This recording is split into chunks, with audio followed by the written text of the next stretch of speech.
नमस्कार. एबीपी मराठीमध्ये आपले स्वागत आहे. बातमी आहे रुपाली चाकणकर यांच्या संदर्भातील. नाशिक येथील राजकीय ज्योतिष अशोक खरात उर्फ कॅप्टन म्हणून ओळख आहे. एक महिलेने दिलेल्या तक्रारीत त्याने महिलेवर अत्याचार केला असून पोलिसांनी त्याला अटक केली आहे. तर त्याच्या ऑफिसमधून 58 व्हिडिओ असलेले पेन ड्राईव्ह मिळाला आहे. तर एकूणच अनेक महिलांवर अत्याचार केल्याची माहिती आता समोर येत असून या कॅप्टनसोबत अनेक बड्या नेत्यांचे फोटोही सध्या सोशल मीडियावर व्हायरल झाले आहेत.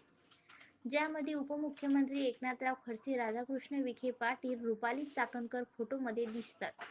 अशा नराधमाला राजकीय आश्रय आहे का, अशी चर्चा आता राजकीय वर्तुळात रंगली आहे.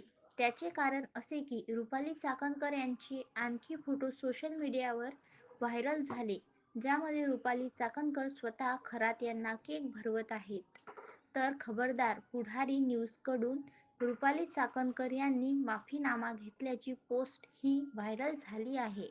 शिवाय रुपाली चाकणकर ह्या महिला आयोगाच्या अध्यक्ष आहेत. तसेच महिलांच्या सुरक्षेचा प्रश्न ऐरणीवर असताना अशा भोंदू व्यक्तीला आपले गुरु म्हणणाऱ्या रुपाली चाकणकर यांनी राजीनामा द्यावा, अशी जोरदार मागणी विरोधक करत आहेत. तर सत्ताधारी यांनी सुद्धा चाकणकर यांना सुनावले. तूर्तास एवढे. भेटू नवीन बातमीसोबत. धन्यवाद.